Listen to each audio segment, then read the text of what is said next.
Hello everyone, welcome back to my channel. इस वाले part में एपिसोड 10 के बाद एक्सप्लेन करूंगी। एपिसोड 9 तक ऑलरेडी एक्सप्लेन हो चुका है। तो हमने देखा था ओम और काबिन यहाँ पर बातें कर रहे थे और यहाँ पर ओम बताता है कि आपके आंटी ने झूठ बोला था। जिस दिन आपकी मॉम की डेथ हो गई थी, उन्होंने सुसाइड किया था, उस दिन उन्होंने कहा था कि शहर से बाहर है, लेकिन वो शहर से बाहर नहीं थी, वो उसी शहर में थी। और काबिन ने तो पहले तो बस अपनी आंटी ने जो भी कहा वो सब कुछ वो मतलब बिलीव कर लेता था, लेकिन अभी उसे आइडिया हो जाता है। और ओम बताता है कि जिस तरह से आपकी आंटी दिखती है ना, ऐसी तो बिल्कुल भी नहीं है। और ये सुनने के बाद काबिन भी बोलता है कि हाँ मुझे पता है, और मैं इसीलिए पापा और नाभी को आंटी से जितना हो सके दूर रखने की ट्राई कर रहा हूँ, ऐसा वो बोलता है। तो अब एक और ट्विस्ट खोलता है। जो पार्ट था ना जहाँ पर नाभी ने वही को कहा था ना, तुम्हारी असलियत मुझे अच्छी तरह से पता है। एक्चुअली जो काबिन की मॉम की डेथ हुई थी ना 100 डेज के टाइम पर, उस दिन उसने जो हरकत की थी ना उसकी फ़ोटो के साथ, वो नाबिन ने कही थी, वही बात काबिन ने भी सुन लिया था। तो बेसिकली काबिन को पहले से ही पता है नाबी वही सब की असलियत। वो बस यहाँ पर नहीं चाहता था कि नाबी और उसके पापा उई के आसपास भी रहे, उई पे ध्यान दे, ताकि उनको भी खतरा ना हो। और इसीलिए वो ऐसी बदतमीजी करता रहता था नावी के साथ, ताकि उनका ध्यान ना पूरी तरह से काबिन पर ही रहे और ऐसा लगे कि इससे कैसे पीछा छुड़ाना है। और इसी चक्कर में उई पे ये लोग फोकस ना कर सके, इसीलिए अब तक काबिन ने सब कर रहा था। वरना उसे नावी से कभी कुछ प्रॉब्लम थी नहीं, बस वो नावी को प्रोटेक्ट करना चाहता था, अपने पापा को प्रोटेक्ट करना चाहता था। ये बात हमें अब इस पार्ट में पता चलता है। अब हमें दिखाया जाता है नेक्स्ट सीन। काबिल पहले नाविक को देखता है और अपने पापा को देखता है। पापा को कॉल लगाता है और उसके बाद नाविक के पास आके नाविक को उसके हाथ पे पकड़ के वहाँ से ले जाता है। नाविक पूछते थे तुम क्या कर रहे हो। तो यहाँ पर काबिन के पापा थे ना, वो फ़ोन तो उठाते लेकिन कुछ आवाज़ नहीं आ रही थी। वो काबिन काबिन बोल के वो भी बाहर निकल जाते हैं। जिस एरिया पे नाबी और काबिन गए थे ना उसी जगह पे वो भी, अब फ़ोन तो नहीं आ रहा था ना डिस्टर्बेंस ज़्यादा होने की वजह से। तो यहाँ पर ना होता क्या है ना, नाबी बोलती है तुम मुझे यहाँ पर क्यों ले आए हो। तो वो बोलता है कि तुम मुझे इतना नापसंद करती हो, तुम्हारे लिए मैंने इतना कुछ किया, अपनी जान जोखिम पे डाला और तुम मुझे थैंक यू भी नहीं बोल रहे। तुम्हें तो बस मेरे पापा पसंद है ना, मेरे पापा की हरकतें पसंद है, मुझे एटलीस्ट थैंक यू तो बोलती। तो वो बोलते कि तुम क्या बकवास कर रहे हो। तो वो बोलता है तुम हमेशा से ऐसी थी। और उसके बाद वो गुस्से में उसे किस कर लेता है। तो यहाँ पर इसी टाइम पे उसके पापा आ गए थे। उसके पापा उसे छुड़ाते और उसे एक स्लैप मारते और बोलते कि तुमने आज हद कर दी काबिन, इससे ज़्यादा मत गिरो। तो वो बोलता है कि आप दोनों जो करते हैं ना मैंने भी वही किया है। तो वो बोलता है हमने ऐसा क्या किया, हम दोनों के बीच कभी ऐसा रिश्ता था ही नहीं जैसा तुम समझ रहे। तो वो बोलता है कि आप बस कह रहे हैं, आप जेलस फील कर रहे हैं कि जो लड़की आप पसंद करती है उसको मैं चाहता हूँ और वो मुझसे चाहती है। और यहाँ पर ना वो बोलते हैं कि आज तुमने बहुत देर पार कर दी, तो अब आज के बाद इस क्लब में वापस मत आना, यहाँ पर काम करने की कोई ज़रूरत नहीं है, बोल देते हैं। और उसके बाद काबिन बोलता है कि मुझे यहाँ से तो निकाल सकते हैं लेकिन नाबी के लाइफ से नहीं, नाबी सिर्फ मेरी है और मैं सिर्फ उससे प्यार करता हूँ, मैं कभी उसे आपका होने ही नहीं दूंगा, ऐसा बोल देता है। और उसके बाद वहाँ से गुस्से से चले जाता है। तो यहाँ पर नाबी रो रही थी और यहाँ पर वो नाबी से माफ़ी मांग रही थी जो भी हुआ उस बात की वजह से। और यहाँ पर काबिन भी बहुत ज़्यादा सैड था, वो ऐसा करना नहीं चाहता था, लेकिन इन लोगों का ध्यान उस पर ही रहे, इसी बात की वजह से उसने ऐसी हरकत की थी। वो मन ही मन बोल रहा था कि नाबी मुझे माफ़ कर देना, मुझे ये सब करना पड़ा। और उसके बाद ही कहा जाता है नेक्स्ट सीन, जहाँ पर नाभी बहुत सैड थी। यहाँ पर काबिन के पापा उसे बोल रहे थे कि बेटा मुझे माफ़ कर दो, मेरी बस ये सब हुआ है, मैंने कहा था तुम्हें प्रोटेक्ट करूँगा लेकिन नहीं कर पाया। और वो थोड़ा अनईजी भी फील कर रही थी। तो उसे बोलते कि रेस्ट करने के लिए, नाभी बोलते कि कोई बात नहीं, काबिन मुझे यहाँ परेशान नहीं करेगा तो कहीं और वो बहाना ढूंढ ही लेगा मुझे परेशान करने के लिए। और यहाँ पर ना उसका जो तबीयत है ना वो बहुत ख़राब हो रखी थी। तो यहाँ पर काबिन के पापा बोलते कि तुम ना थोड़ा रेस्ट करो। और उसके बाद वो सोफा पे उसे बैठा देते हैं। ये लोग अभी वो वाले कमरे पे थे जहाँ पर वीआईपी गेस्ट को रखा जाता था ना, लेकिन यहाँ पर उसी टाइम पे देखती है वही इतना गुस्सा आ रहा था ना उसे। तो एक फ्लैशबैक चलता है जहाँ पर सेम सीन सीजन के टाइम पे भी हुआ था। वो ठीक फील नहीं कर रही थी उस टाइम पे, वो प्रेग्नेंट भी थी, तो उसे ऐसे ही सोफा पे उन्होंने बैठाया था, मे भी सोफा पे वही था। और यहाँ पर वो ना, यहाँ पर उनकी नेचर तो सबको पता है, वो नहीं चाहती कि जो काबिन के पापा आए कि किसी और पे ध्यान दे, लेकिन वो सीरीन पे भी बहुत ज़्यादा ध्यान देते थे। अब वो एजेंट गार्डन देते थे वो अलग बात है, लेकिन अब गलत लोगों के दिमाग में तो सही चीज़ चलेगी ये तो हो ही नहीं सकता। तो वो अभी प्रेजेंट में आती है और मतलब प्रेजेंट वाला दिखाया जाता है जहाँ पर वो बहुत गुस्सा करती है और वो बोलते हैं कि मैंने इतना ट्राई किया जेड के लाइफ में जाने के लिए, मैंने सब कुछ सही किया था बहुत मुश्किल से, लेकिन फिर से पहले सीरिन और अब उसकी बहन वही कर रही है। और उसके बाद ना वो गुस्से में बाहर निकल जाती है। यहाँ पर ना प्रापाई कुछ समझ नहीं पा रहा था। वो नीचे आ जाती है। तब यहाँ पर होता क्या है ना, जुजू आपको याद है, जुजू जो फोटो लेके चली गई थी, लेकिन यहाँ पर ना प्रापाई ने उसे धमका के वहाँ से भगा दिया था। तो यहाँ पर जुजू उससे बात करने की ट्राई कर रही थी वही से, लेकिन यहाँ पर अब उसका मूड ऑलरेडी खराब था, तो वो कैसे बात करती तो प्रापाई के लिए एक प्रॉफिट होता है। तो वो यहाँ पर जुजू को धमका के बोलती है कि अभी मेरा मूड बहुत ख़राब है, तो बकवास मत करो। और यहाँ पर जुजू की कोई भी बातें नहीं सुनती। तो इस टाइम पे तो काबिन और नाबी एक ही अपार्टमेंट में रहते हैं, मतलब एक ही अपार्टमेंट में, वो बात ये नहीं जान पाती। और यहाँ पर ना जुजू इतनी खतरनाक हरकत की वजह से हुई कि वो बहुत ज़्यादा डर जाती है। तो वो भी अपने आप को चुप करना ही बेटर समझती है। और उसके बाद वो गुस्से में वहाँ से निकल जाती है प्रापाई के साथ। वो नासरी सीरिन के जो ग्रेवार्ड है ना, जहाँ पर उसको गाड़ा था, वहाँ पर लात मार रही थी और बोल रही थी कि ये फिर से इसने किया था और इसकी बहन भी वही कर रही है, क्या करूँ मैं, इसकी बहन को भी यहीं पर भेज दूँ। और यहाँ पर प्रापाई उसे कंट्रोल करने के लिए बोल रहा था, लेकिन वो बोलती कि मैं कंट्रोल कैसे करूँ, मैंने इतना कुछ किया काबिन के पापा के लिए, मतलब चेत के लिए, लेकिन वो फिर से नाभी पे ध्यान दे रहा है। जिस तरह से पहले सीरिन पे देता था, वो कभी भी मुझ पे ध्यान नहीं देता। मैंने इतना कुछ किया उसको पाने के लिए, और फिर से नाभी मेरे रास्ते में आ रही है। अब मुझे लगता है जिस तरह से सीरिन को सुलाया है ना, उसके साइड में इसकी बहन को भी सुलाना पड़ेगा, ऐसा वो बोल रही थी। तो हम चलते एक और फ्लैशबैक में। एक्चुअल क्या हुआ था मैं बताती हूँ। जो वारी थी ना, वो उनके दिमाग में इतना भ्रम, इतना शक डाल दिया था ना हुई ने। जब वो अकेले होती थी ना, वो हमेशा सीरिन और जो काबिन के पापा थे ना, उनके बारे में कुछ ना कुछ बोलती रहती थी। और इसी चक्कर में जो काबिन की मम्मा थी, वो डिप्रेशन में चली गई थी। वो कभी भी काबिन के पापा को नहीं समझती थी। अब घर में ही आग में घी डालने वाला इंसान तो था ही। तो और यहाँ पर क्लब जाने के बाद वो काबिन के पापा से बोलती थी कि अब उसकी दिमागी हालत ऐसी, तो हम क्या कर सकते हैं। मतलब हर तरफ से सिंपैथी लेने वाले काम करती थी। और यहाँ पर जब सीरिन ने कहा था कि मैं जाके उनको बता देती हूँ कि हमारे बीच में ऐसा कुछ नहीं है, वो गलत समझ रही है, मैं नहीं चाहती कि वो कुछ गलत समझे, लेकिन यहाँ पर वही ना मना कर देती है। और यहाँ पर सीरिन नहीं चाहती थी कि जो र्यूमर है ना, काबिन के पापा और उसके अफेयर चल रहा है और अभी प्रेग्नेंट है सीरिन, तो उन्हीं के बच्चे की, लेकिन ये तो असलियत नहीं था। तो यहाँ पर ये सब ना सीरिन बोलती है कि मैं जाके उनको बता देती हूँ, लेकिन यहाँ पर काबिल के पापा भी बोलते हैं कि वारी जिस तरह की लड़की है ना, मतलब उसे हमेशा से सब कुछ अपने लिए चाहिए। अगर वो कुछ बोलती है ना, तो वो किसी की बात सुनती नहीं, तो ये बेटर नहीं होगा बोल के वो मना कर देते हैं। और यहाँ पर सीरिन के प्रोटेक्शन के लिए भी, क्योंकि अब उनको पता है उनकी वाइफ कैसी है, वो पागल की जैसी हरकत करती है। और यहाँ पर फिर भी सीरिन इंसिस्ट कर रही थी कि मैं जाके बताऊँगी, लेकिन वो मना कर देते हैं। और यहाँ पर एडिशनल क्या होता है ना, अब इतना तो जो कन्फ्यूजन है वो डाल दिया, गलतफहमी। और बाद में यहाँ पर ना जो हुई थी, उसने ये कहा था कि उसकी हरकतें, वो कभी भी आप पे भरोसा नहीं करती, तो आपको उसे डिवोर्स दे देनी चाहिए। ये तक उसने आइडिया दे दिया था, ताकि जो वारी है ना, उसको छोड़ के जो चेट है उसके साथ मतलब आ जाए। बाद में वो तो बेला फुसकल्ला के शादी कर लेती। लेकिन यहाँ पर ना काबिन के पापा बोलते कि मैंने उससे लाइफ में सबसे ज़्यादा प्यार किया, तो मैं उसे नहीं छोड़ सकता, मैं उसे बहुत प्यार करता हूँ, मैं इतनी आसानी से वारी को अपने आप से दूर होने नहीं दूंगा। वो मुझसे नफरत करती है, लेकिन मैं उससे बहुत प्यार करता हूँ। ये सुनने के बाद वो चली जाती है एक मशरूम फैक्ट्री पे, जहाँ पर एक मशरूम था जो खाने के बाद लोगों को हैलुसिनेशन होती थी। तो वही मशरूम के बारे में उसे अच्छी तरह से पता थी। तो यहाँ पर ना वो चली गई थी। और यहाँ पर वो बार बार क्या करती थी ना, वारी को वो एक हर्बल टी बोल के देती थी, और उसमें वो हमेशा वो मिलाती थी। यहाँ पर प्रापाई ना, अब वो तो था ही वही का दीवाना, तो उसने कभी भी वही के अगेंस्ट कुछ भी नहीं कहा। अब वो बस समझाने की ट्राई करता था, लेकिन वो मानती तो बिल्कुल भी नहीं थी। तो इसी चक्कर में वही हुआ था कि हमेशा उसे वही हर्बल टी दिया जाता था। हर्बल टी जब वो वारी खाती थी ना, तब उसे होना स्टार्ट हो जाता था हैलुसिनेशन।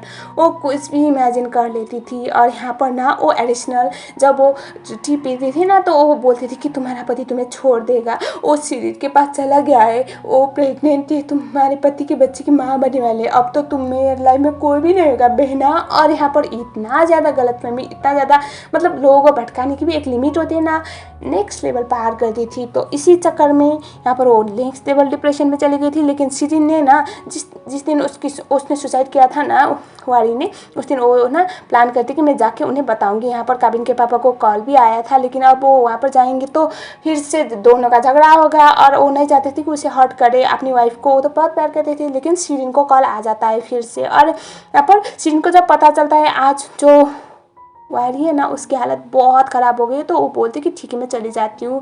और यहाँ पर वो सारी बातें ना यहाँ पर उई को उसने बताया था। अब उसे थोड़ी पता है कि उई की जो आदत है, उई क्या करना चाहती है। तो यहाँ पर होता क्या है ना, जिस दिन सुसाइड होने वाला था उससे नेक्स्ट लेवल हेलुसिनेशन हो रखा था।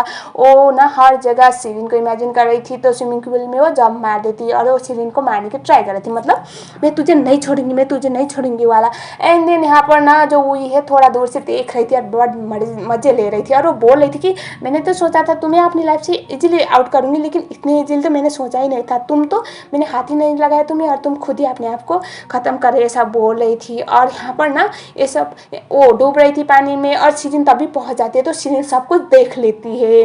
और उसके बाद यहाँ पर ना शिरीन बहुत ज़्यादा डर जाती है। और इधर काबिन के माँ तो इसी टाइम पे उनकी डेथ हो गई। और यहाँ पर ना वो उसने फ़ोन पे वीडियो बनाया था, तो उसी टाइम पे वही देख लेती है शिरीन को। और उसके बाद तो सबका आइडिया है ही, और शिरीन को भी उन्होंने रास्ते से हटा दिया। दैट वॉज द पास्ट जो अब तक छुपा हुआ था, और ये वाले पार्ट में ये सब रिवलेशन हुआ है।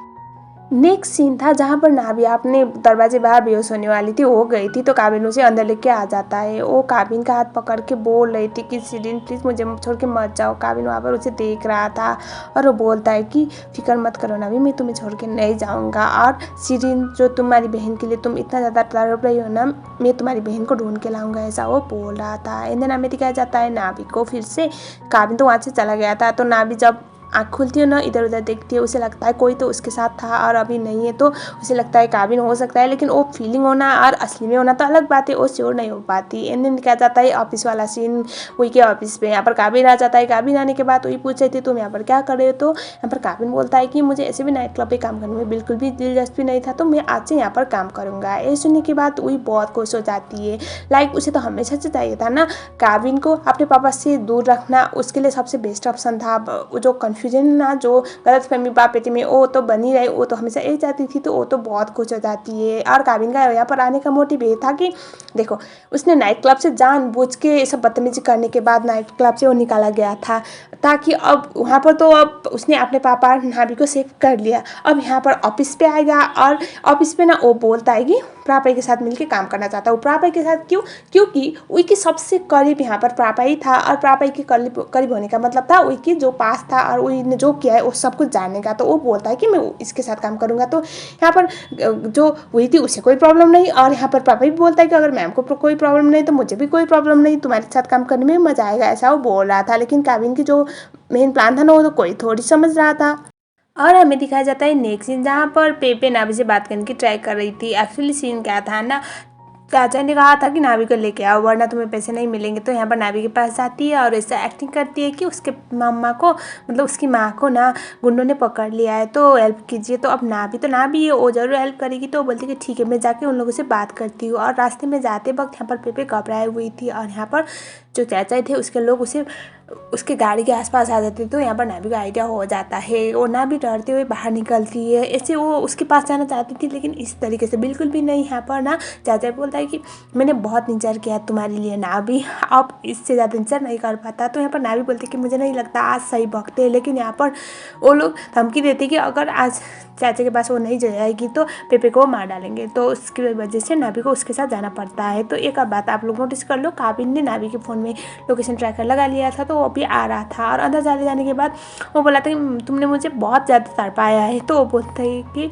तुमने शिरीन को भी इसी तरह से फंसाया है ना, तुमने शिरीन को इसी तरह से अपने झांसे में लिया होगा। तो वो बोलती कि वो सब जानने के लिए तुम्हें मुझे खुश करना पड़ेगा। और उसके बाद सीधा बेडरूम वाला सीन जहाँ पर नाबी ने ड्रेस चेंज कर लिया था, और यहाँ पर ना उसका प्लान ये था कि उसने कुछ ड्रिंक में कुछ मिलाया था और वो उसे बेहोश करने का। और आदि होता है ना तुम्हारे मतलब हाफ कॉन्शियसनेस में उसे सारा सवाल पूछने का। लेकिन यहाँ पर जब वो पूछना स्टार्ट करती है तो सबसे बड़ी बात, उसे तो जो उसने पिलाया था ज़्यादा काम नहीं करता, बस वो इतना बताता है कि शीरिन ना एक लड़के को पसंद करती थी जो चाचा का बिजनेस पार्टनर था। वो नाइट क्लब में बहुत ज़्यादा आता था, उन दोनों का रिश्ता चल रहा था और चाचा तो बस उससे अट्रैक्टेड थे, लेकिन उसका कुछ फिजिकल रिलेशन ऐसा कुछ था नहीं। ये सब सुनने के बाद नाभी शौक हो जाती है और यहाँ पर वो उसे अब बोलता है कि तुमने मुझसे बहुत कुछ जान लिया, अब मेरी बारी। और उसके बाद वो उसके साथ कुछ गलत कर देता है, लेकिन लकीली यहाँ पर आ जाता है काबिन आ जाने के बाद वो तो ऑलमोस्ट चाचा को मार ही डालता है। लेकिन यहाँ पर नाभी उसे गले लगा के बोलती है कि प्लीज़ यहाँ से चले जाओ,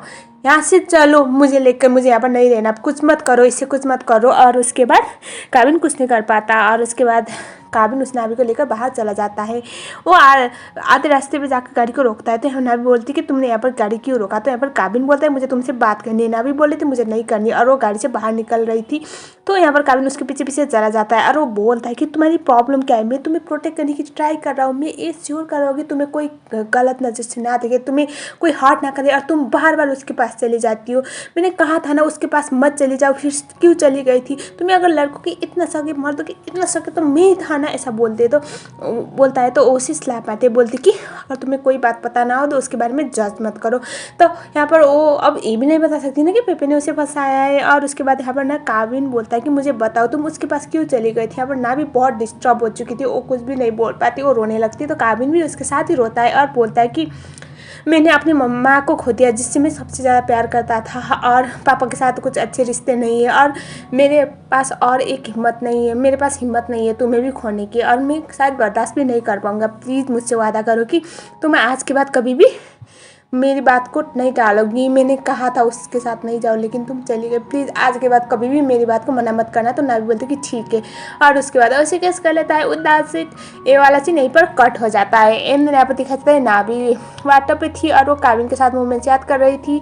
अब काबिन से प्रॉमिस तो कर लिया कि वो उसके पास नहीं जाएगी, लेकिन अब उस शीरिन के बारे में पता लगाने के लिए तो वही एक आखिरी जरिया था, वही वो सोच रही थी। और उसके बाद नाइट क्लब में दिखाया जाता है नाभी अंदर जा रही थी और काबिन उसे देख रहा था। वो मेक श्योर कर रहा था कि नाभी सेफली अंदर चली गई हो। उसके बाद दिखाया जाता है यहाँ पर फिनी के साथ वो बात कर रही थी। फिनी से पूछ रही थी कि शीरिन किसी के साथ क्लोज थी क्या जब यहाँ पर वो काम करती थी। तो यहाँ पर ना फिनी को भी पता नहीं, क्योंकि यहाँ पर शीरिन हर किसी के साथ अच्छी थी। अब इनमें से कौन सा वाला शीरिन का दीवाना है वो उसे कैसे पता, तो वो श्योर नहीं कर पाती। तो नाभी यहाँ बोलती है कि अगर कोई पता लगा पाएगा उसके बारे में तो मैं बहुत ज़्यादा पैसा दूँगी, ये तुम सबको बता दो। तो यहाँ पर वो बोलती कि बॉस अगर ऐसी बात है तो आप फिक्र मत कीजिए, मैं खुद ही ढूंढ लूँगी, ऐसा वो बोल देती है। लेकिन पता नहीं यहाँ पर फिनी शीरिन के बारे में कुछ पता लगा पाती है या नहीं, वो तो हमें बाद में देखने को मिलेगा। और इसके बाद नेक्स्ट सीन में नाभी और काबिन एक ही गाड़ी में जा रहे थे। नाभी को यहाँ पर अच्छा लग रहा था, काबिन उसके लिए बहुत ज़्यादा फिक्र दिखा रहा था। और उसके बाद वो एक ही साथ अपार्टमेंट में चले जाते हैं। लेकिन गाइस जूजू ये सब देख लेती है, वो वीडियो बनाती है और उसके बाद चली जाती है उई के पास। अब लास्ट टाइम पापा ने उसे तो डरा धमका के वहाँ से भगा दिया था, लेकिन अब यहाँ पर वो चिल्ला कर बोल रही थी। पापा उसे रोकने की ट्राई कर रहा था, लेकिन वही आ जाती है एंड उई को पता चल जाता है। उसके बाद सीधा नाभी के अपार्टमेंट पे यहाँ पर अब जूजू ना आग में घी थपने वाले काम तो कर रही थी, और साथ में जब ऊपर अपार्टमेंट में चली जाती है ना, सीधा वो नाभी के अपार्टमेंट को यहाँ पर डोरबेल बजाती है। तो यहाँ पर होता क्या है ना, तभी सैंडी थी अंदर, और सैंडी बाहर निकलती तो वो देखती है काबिन की आंटी को। उसे पता है ना उसकी आंटी उसे बिल्कुल ही पसंद नहीं करती। तो यहाँ पर ना वो बोलती कि आप यहाँ पर क्या कर रही हो, और यहाँ पर नाभी नहीं, ऐसा वो बोल देती है। और उसके बाद जैसे तैसे उन दोनों को वहाँ से धकेल देती है। और उसके बाद यहाँ पर दिखाया जाता है काबिन सुन लेता है उनकी आवाज़, तो बाहर दरवाज़ा खोलता है अपना, तो वहाँ पर उसकी आंटी थी। और उसके बाद यहाँ पर वो अपने आंटी को अंदर लेके चला जाता है, और वो पूछ रहा था कि आप यहाँ पर क्या कर रही हो। तो वो बोलती कि मैं यहाँ पर, उसने कहा था कि नाभी यहाँ पर रहती इसलिए मैं देखने आ गई थी। तो यहाँ पर वो बोल रही थी कि क्या सच में नाभी रहती है। तो काबिन बोलता है नहीं, अगर मैं ऐसा बोलूँगा तो क्या आप यकीन करोगे। तो यहाँ पर वो बोलती कि तुम मेरे बेटे हो और मैं तुम्हारी बात यकीन ना करती हूँ, इसकी बात क्यों यकीन करूँगी। ये बोलने के बाद वहाँ से निकल जाती है। मैं एक चीज़ कहना भूल गई, जब काबिन वहाँ से चला जाता है ना, तो उसके पीछे जो बैक पे था ना बटरफ्लाई वाला टैटू, वही देख लेती है। तो उससे ये आइडिया हो गया था कि अब तक काबिन नाभी को भूल नहीं पाया, अभी भी उसके दिल में नाभी है। और वो बहुत ज़्यादा गुस्से वाला एक्सप्रेशन दे देती है। और उसके बाद ओम के साथ काबिन बात कर रहा था। ओम बोल रहा था कि आपके पास 2 ऑप्शन है, या तो नाभिक को छोड़ दो और अपनी माँ की मौत की सच्चाई जान लो, या फिर नाभिक की सेफ्टी के लिए अपनी माँ की मौत की सच्चाई जानने से बैकआउट कर दो। तो यहाँ पर काबिन बोलता है कि मुझे पता है क्या करना है। तो ओम पूछता है आप क्या करोगे बॉस। तो यहाँ पर वो बोलता है कि फिलहाल मुझे अपनी मॉम की सुसाइड की जो राज है ना उससे पीछे मुड़ना होगा। मैं नाभिक को खतरे में नहीं डाल सकता। और उसके बाद वो नाभिक के फ्लैट पे चला गया था। और यहाँ पर नाभिक बोलते तुम क्यों आए हो यहाँ पर। तो काबिन बोलता है कि मुझे तुमसे बात करनी है। कौन सी बात करनी है। तो यहाँ पर वो बोलता है मैं अंदर आ सकता हूँ। तो बोलते कि हाँ। उसके बाद वो अंदर वो सोफे पे बैठता है और नाभिक को बोलता है कि तुम यहाँ के बैठ जाओ। नाभिक बोलते कि क्या कहना है मुझे जल्दी से कहो। तो वो बोलता है कि मैं अब इस जगह छोड़ के जा रहा हूँ, तो तुम्हें अपना ख्याल रखना होगा। नाभिक बोलती है कि तुम्हें ये सब बताने की ज़रूरत नहीं है। तो वो बोलता है मैं सीरियसली ये जगह छोड़ के जा रहा हूँ, मैं नहीं चाहता तुम्हारे लिए कोई प्रॉब्लम क्रिएट हो, इसलिए प्लीज़ मुझसे प्रॉमिस करो तुम अपना ख्याल रखोगी। तो यहाँ पर नाभिक बोलती है कि तुम्हें ये सब कहने की ज़रूरत है, मैं अपना ख्याल रखूँगी और ये सब मुझे इतना केयर दिखाने के लिए थैंक यू सो मच, लेकिन ये सब ज़रूरी नहीं है बोल के वो वहाँ से जाने के लिए बोलते। तो यहाँ पर काबिन ना बोल रहा था कि तुम्हें अच्छी तरह से पता है ना तुम मेरी लाइफ में क्या मायने रखती हो, और प्लीज़ अपने आप को खतरे में मत डालना। नाभिक बोलते कि उसके लिए तुम्हें फिक्र करने की ज़रूरत नहीं, और वो उसे बोलते प्लीज़ तुम यहाँ से चले जाओ, इससे पहले कि तुम्हारी आंटी आके फिर से कोई तमाशा खड़ी ना कर दे। और वो बहुत सैड फेस तो बनाई हुई थी, जैसे कि दिल में बहुत बड़ी बात छुपी हुई हो। और उसके बाद जब काबिन वहाँ से चला जाता है तो नाभी यहाँ पर बहुत ज़्यादा रोती है, लाइक लिटरली इतना नाभी शायद सीजन के गायब होने पर रोई होगी जितना अभी वो रो रही थी। और अब वो नाइट क्लब पे चला गया था। वो अपने पापा से बोलता है कि आपके दिल में सच्ची में नाभी के लिए कुछ भी फीलिंग नहीं है ना पापा। तो यहाँ पर काबिन के पापा बोलते हैं कि बेटा मैंने कहा ना वो मेरी बेटी जैसी है और मेरी रिस्पॉन्सिबिलिटी है उसको प्रोटेक्ट करना है। इसका मतलब ये नहीं कि उसके लिए मेरे दिल में कुछ हो। तो यहाँ पर काबिन बोलता है कि अगर ऐसी बात है तो आपने कभी भी माँ को नहीं समझा, मतलब अपनी मॉम को आप हमेशा उनसे लड़ाई करते थे, उनके लास्ट मोमेंट पे भी वहाँ पर आप नहीं गए क्यों। तो यहाँ पर वो बोलते कि मुझे नहीं लगा था उस टाइम पे ऐसा कुछ होगा, और उसका मेरा रिश्ता क्या था तुम्हें अच्छी तरह से पता है। अगर मैं वहाँ पर जाता तो वो और भी ज़्यादा गुस्सा करती और मैं उसे संभाल नहीं पाता, इसलिए मैं नहीं गया था। तो यहाँ पर वो बोलते कि मैंने अपने पूरी लाइफ में सिर्फ तुम्हारी माँ से वारी से प्यार किया है, उसके अलावा किसी और से नहीं। सीरीन भी मेरी बेटी की तरह थी और नाभी भी मेरी बेटी की तरह है, और यहाँ पर मैंने दोनों की अपनी जिम्मेदारी मान के उसने अपने साथ रखा है, ऐसा वो बोला था। तो यहाँ पर वो बोलता है कि अगर ऐसी बात है तो कुछ टाइम तक नाभी को आप प्रोटेक्ट कर पाओगे, नाभी का ध्यान रखोगे। तो वो बोलता है तुम कहाँ जा रहे हो बेटा। तो यहाँ पर काबिन बोलता है कि जब तक मैं वापस ना आऊँ तब तक नाभी का अच्छे से ध्यान रखना, मैं आप पे नाभी को सौंप के जा रहा हूँ, नाभी के लिए अच्छे से ख्याल रखना, ऐसा बोलता है। उसके पापा बोल रहे थे तुम कहाँ जा रहे, तो बोलता है कि मैं अभी नहीं बता पाऊँगा, लेकिन जब तक मैं नहीं आता तब तक नाभी का ध्यान आप अच्छे से रखना, ऐसा बोल के काबिन वहाँ से निकल जाता है। अब पता नहीं काबिन कहाँ जाने वाला था। अब चलते हैं नेक्स्ट सीन, जहाँ पर वही चिल्ला रही थी तो काबिन वहाँ पर भागते जाता है। तो यहाँ पर वही बोल रही थी कि वारी मुझे मार डालेगी, वो मुझे मार डालेगी, वो खुश बिल्कुल भी नहीं है। वो बोलता है कि आंटी आप ये क्या बोल रही है। तो यहाँ पर वो बोल रही थी कि वो खुश नहीं है, सीरीन ने उसकी लाइफ बर्बाद की और अब ना भी मेरी लाइफ बर्बाद करेगी, वो बिल्कुल भी खुश नहीं है। वो बोलती है ऐसी बात नहीं है, मॉम की डेथ हो चुकी है, आप गलत समझ रहे। तो यहाँ पर बोलते कि बेटा तुम मुझसे प्रॉमिस करो तुम नाभी के आसपास नहीं जाओगे, तुम्हारी माँ बिल्कुल भी खुश नहीं है, वो मेरे सपने में आई थी और मुझे बहुत ज़्यादा बुरा लग रहा है, वो बिल्कुल भी खुश नहीं है, ना भी तुम्हें मुझसे दूर करेगी, मुझे मार डालेगी, ना भी प्लीज़ मुझसे प्रॉमिस करो कि उसके आसपास भी तुम नहीं जाओगे, ऐसा वो बोल रही थी। तो यहाँ पर अब इस सिचुएशन में काबिन क्या बोलता है, वो ओके बोल देता है, लेकिन ऑब्वियसली वही तो एक्टिंग कर रही थी। एंड देन हमें चल दिखा जाता है नेक्स्ट सीन। काबिन के पापा इस मोमेंट तक पहुँच गए थे जहाँ पर वो जिनसे मॉशरूम लिया था ना वही ने, उस जगह तक वो पहुँच गए थे। उसके बाद कुछ फ्लावर्स थे वही के घर पे, वहाँ पर वो फ्लावर्स को क्लिक करके यहाँ पर ना डॉक्टर को भेज देते। तो बेसिकली क्या था ना, वारी का जो ऑटोस्पी रिपोर्ट होता है ना, वहाँ पर ना कुछ एबनॉर्मल आया हुआ था कि कुछ हार्मफुल ड्रग लेने की वजह से उन्हें प्रॉब्लम हुआ था और इसी चक्कर में उनकी डेथ हो गई थी। वही वाली बात कंफर्म करने के लिए उन्होंने फुल भेज दिया था।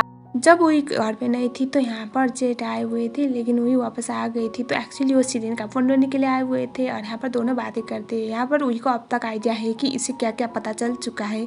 तो यहाँ पर ना अभी केविन के पापा कुछ बताते भी नहीं है, वो बस फ़ोन ढूंढने की ट्राई कर रहे थे। नाभी ने अभी रिसेंटली मैसेज किया था और यहाँ पर नाभी कंटिन्यूसली सीरीन को कॉल करने की ट्राई भी कर रही थी, क्योंकि कभी कभी वो फ़ोन एक्टिव होता था और यहाँ पर ना काबिल के पापा को भी वो कॉल करने की ट्राई कर रही थी। और यहाँ पर ना वो बहुत ज़्यादा परेशान हो रखी थी, वो नाइट क्लब पे नहीं जा सकती थी। इन हमें दिखाया जाता है यहाँ पर ना वो कॉल करती है सीरीन को, तो तब यहाँ पर ना जो वही का पर्स था ना वहाँ पर रिंग होता है। तो यहाँ पर ना नीचे से देख लेते हैं फ़ोन और उसके बाद वो शॉक हो जाते हैं। ये फ़ोन शिरीन का ही था, उन्हें आइडिया था शिरीन का फ़ोन, जहाँ पर उसकी बहन के साथ मतलब नाभी और शिरीन का फ़ोटो वाला कवर था। और यहाँ पर फ़ोन जब उठाते हैं ना तो यहाँ पर नाभी बोलती है आप इस शिरीन के फ़ोन के साथ क्या करे, तो वो बोलते कि मैं तुम्हें मिल के बताऊँगा बहुत सारी बातें नाभी, तुम्हें अभी इस तरह से मैं बता नहीं सकता। नाभी शॉक हो जाती है कि शिरीन का फ़ोन जेड के पास क्या कर रहा है। जेड मतलब काविन के पापा। और उसके बाद क्या करते हैं ना, वो जल्द से भागते जाते हैं और वो पर्स में फिर से फ़ोन रखकर ऐसा रिएक्ट करते हैं कि नॉर्मल लाइक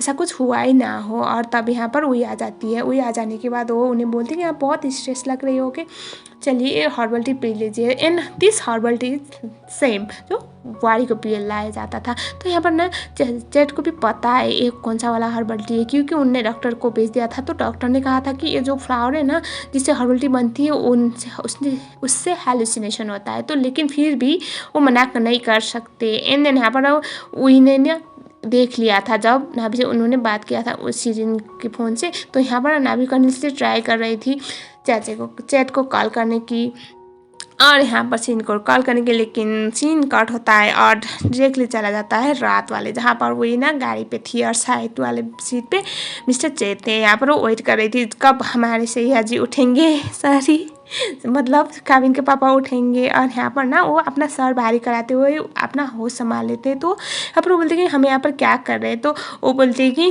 हमें कुछ बात करनी थी। तब उन्हें आइडिया हो जाता है कि बंदी ने कुछ तो किया है, अब तो भागो। एंड देन वो गाड़ी से बाहर निकलने की ट्राई करते। तो यहाँ पर वही बोलते कि आपको सब कुछ पता चल गया ना, मैंने इतना कुछ किया सब कुछ सही करने के लिए, फिर भी सब कुछ खत्म हो गया है। और यहाँ पर ना वो रो रही थी और वो बोल रही थी पता है मैं आपसे कितना प्यार करती हूँ। तो यहाँ पर वो बोलते कि मैं कभी भी तुमसे प्यार नहीं करता था, मैं सिर्फ वारी से प्यार करता हूँ, मैं सिर्फ वारी का हूँ। और ये सब सुनने के बाद ना वो जो बचा कुचा टी था ना वो भी उन्हें पिला देती है। और वो बोलती कि मैंने ट्राई किया लेकिन आप मेरे नहीं हो पाए तो मैं किसी और के होने नहीं दूँगी। उसके बाद गाड़ी में उन्हें डाल देती है। नाभी तब तक आ चुकी थी, हमें दिखाया जाता है नाभी को। यहाँ पर नाभी आ जाती है तो देखती है कि गाड़ी के अंदर सेट है। और यहाँ पर ना गाड़ी में वो उन्हें उठाने की ट्राई कर रही थी, तभी वही मूवमेंट पर ना नाभी को गले लगाते तो वो वाला वीडियो वही बना लेती है। और यहाँ पर ऐड करते जब नाभी थी ना उसके पीछे से आके वही ड्रिंक उसे भी पिला देती है। और उसके बाद यहाँ पर नाभी को तो ऐसा लग रहा था कि वो शिरीन है, और वो उन्होंने रो रही थी और बोल रही थी कि तुम कहाँ थी, और वो उसे गले लगाने की भी ट्राई कर रही थी। मास्क पहना हुआ था, कैप पहना हुआ था, तो उसे आइडिया नहीं होता कि वो कोई और है, लाइक उसे लगता है शिरीन ही है। और वो कितना ना रो रही थी। और उसके बाद वो उसे गाड़ी में बैठा देती है। और एक बात आप लोग याद करो कि जो वारी थी ना वही थी ना उसके हाथ पे उसने खरोच दिया था। तो उसके बाद वो गाड़ी में उसे डाल देती है और गाड़ी को स्टार्ट कर देती है। नाभी को जब तक होश आ जाता लेट हो चुका था और गाड़ी जाता है पानी में डूबने। इन दिनों में दिखाया जाता है काविन ने ना फिर से वही उसे तो अब उसने लोकेट कर लिया था नाभी को। तो वो वहाँ पर आ पहुँचता है। तो तब तक यहाँ पर नाभी को पुलिस ने बाहर निकाल लिया था। और ये श्योर नहीं कि नाभी जिंदा है या फिर मर चुकी है। नाभी को इस तरह देखने के बाद वो बहुत बुरी तरह से टूट जाता है। और यहाँ पर एडिशनल ये बात थी कि वो ना अपने आंटी के घर पे गया था सबसे पहले तो डाउट होते हुए कि उसके पापा गायब क्यों थे, लेकिन आंटी तो वहीं पर थी, वो अलग बात है। और इसी के साथ साथ ये वाला पार्ट यहीं पर खत्म हो गया। आई जस्ट होप आपको मेरी वीडियो पसंद आती होगी। अगर आती है तो प्लीज़ मेरी वीडियो को लाइक ज़रूर करना। अगर आप लोग मेरे चैनल में नए हो तो चैनल को सब्सक्राइब जरूर कर लेना। इस ड्रामा का नाम है नाभी माई स्टेप डार्लिंग। और अब तक एपिसोड 13 तक एक्सप्लेन हो चुका है। एंड इसका अब 2-3 एपिसोड का मैं एक वीडियो बनाऊंगी और कल अपलोड करूंगी। वायला का क्या हुआ है ना, वायला का नया पार्ट अब तक नहीं आया सबटाइटल वर्जन में। और कोर्स ऑफ सारी तो इतना वक्त लगा रहा है ना, मैं खुद बोर हो चुकी हूँ। आई जस्ट होप अगर वो दोनों ही ड्रामा आएंगे तो मैं एक्सप्लेन कर दूँगी। तब तक के लिए thank you so much for watching.